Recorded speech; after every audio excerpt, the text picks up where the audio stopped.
একের পর এক শাসক নেতা বিরোধীরা তারা বিএলওদের হুমকি হুঁশিয়ারি দিয়েই চলেছেন। আর তার মধ্যেই এবার আক্রান্ত বিজেপির বিএলএ। কোচবিহার এক ব্লকে বিজেপির বিএলএদের উপর হামলা হয়েছে, মারধর করা হয়েছে বলেই অভিযোগ সামনে আসছে।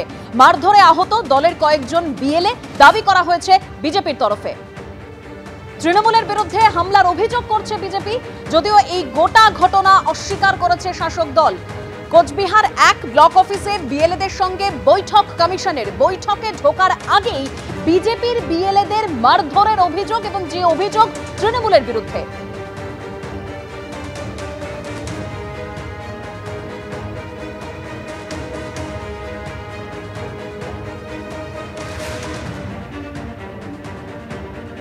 কোচবিহারে যে ঘটনা ঘটেছে, যেখানে কমিশনের সঙ্গে বৈঠকে বিএলএরা যাওয়ার আগেই সেখানে বিজেপির বিএলএদের উপর মারধরের অভিযোগ সামনে এসেছে, এবং যে অভিযোগ তৃণমূলের বিরুদ্ধে।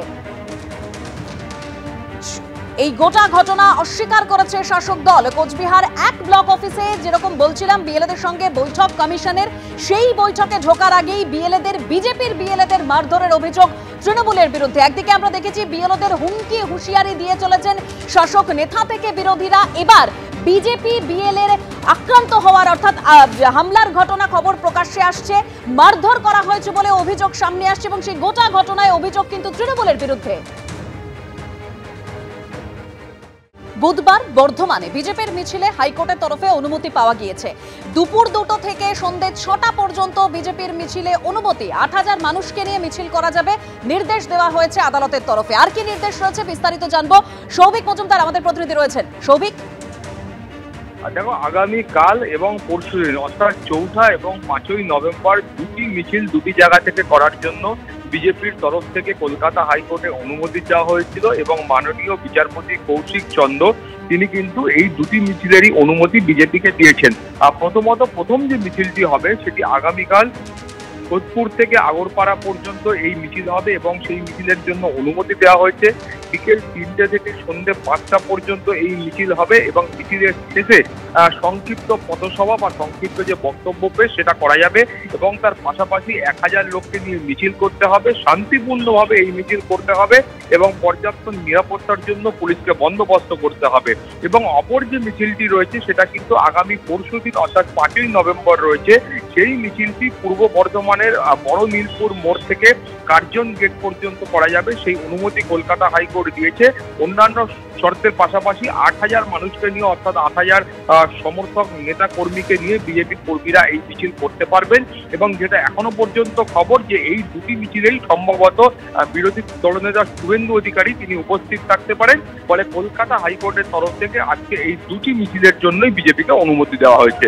পাপিয়া, ধন্যবাদ সৌভিক। 7 বছর পর প্রত্যাবর্তন।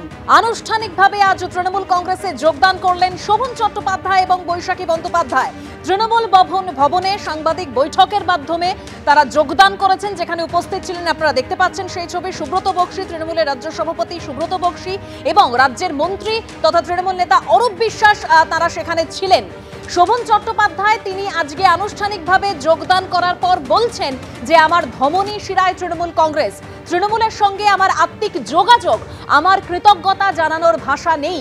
আগামী দিনে যে দায়িত্ব দেবেন আমি পালন করব। আজ সাংবাদিক বৈঠকে কথাই বলেছেন শোভন চট্টোপাধ্যায়। 7 বছর পর তারা তৃণমূল কংগ্রেসে শোভন চট্টোপাধ্যায় তিনি যোগদান করলেন, এবং আমরা কিছুদিন আগে দেখেছিলাম সরকারি দায়িত্ব তিনি পেয়েছেন, এনকেডি এর চেয়ারম্যান পদে যোগদান করেছেন তিনি, ইতিমধ্যেই কাজ শুরু করে দিয়েছেন তিনি। তার আগে অভিষেক বন্দ্যোপাধ্যায়ের সঙ্গে 25শে সেপ্টেম্বর যে দীর্ঘ বৈঠক হয়েছিল, সেই বৈঠকের পরেই জল্পনা তৈরি হয়েছিল যে শোভন চট্টোপাধ্যায় আর বৈশাখী বন্দ্যোপাধ্যায় তাঁরা তৃণমূলে যোগদান করতে চলেছেন। যদি আমার ধমনী বলেন, শিরা বলেন, আর তৃণমূল কংগ্রেস মানে নিজের ঘর, নিজের সংসার, এর সঙ্গে যে আত্মিক যোগাযোগ, তা ঘরের ছেলে হিসেবে পুনরায় এর সঙ্গে সামিল হলাম, রাস্তায় নেবে আন্দোলন করবার জন্য। আগামী দিনে তৃণমূল কংগ্রেসকে আমার সামর্থ্য মতো যেভাবে মমতাদি চাইবেন, অভিষেক বন্দ্যোপাধ্যায় চাইবেন, বক্সিদা রাজ্যের সভাপতি, দুই ভাই আমরা, দীর্ঘদিন আমার বন্ধু অরূপ রয়েছে, তাই আমি কৃতজ্ঞতা জানানোর ভাষা আমার নেই। আমি কাজে লাগতে পারতে, দলকে শক্তিশালী করতে আগামী দিনে আমার উপর যে দায়িত্ব অর্পণ হবে দলীয়ভাবে, এবং আমাকে কয়েকদিন আগেই সরকারের পক্ষ থেকে এনকেডি এর দায়িত্ব দেওয়া হয়েছে, সেখানেও আমার কাজ আছে। আমি নিজের সমস্ত সিনসিয়ারিটি দিয়ে, ডিগনিটি দিয়ে এবং সব ধরনের চেষ্টা, কোথাও ত্রুটি রাখবো না, এটা আমি প্রতিজ্ঞাবদ্ধ এবং প্রতিশ্রুতিবদ্ধ, এবং নিজে মনে করি যে এটা আমার ডিউটি, যে আমার এই ঘরকে, যে সুন্দর ঘর, সেই সুন্দর ঘরকেই আগামী দিনে আরো বেশি করে সামিল হয়ে আমার সমগ্র শক্তি দিয়ে তাকে শক্তিশালী করে তুলব।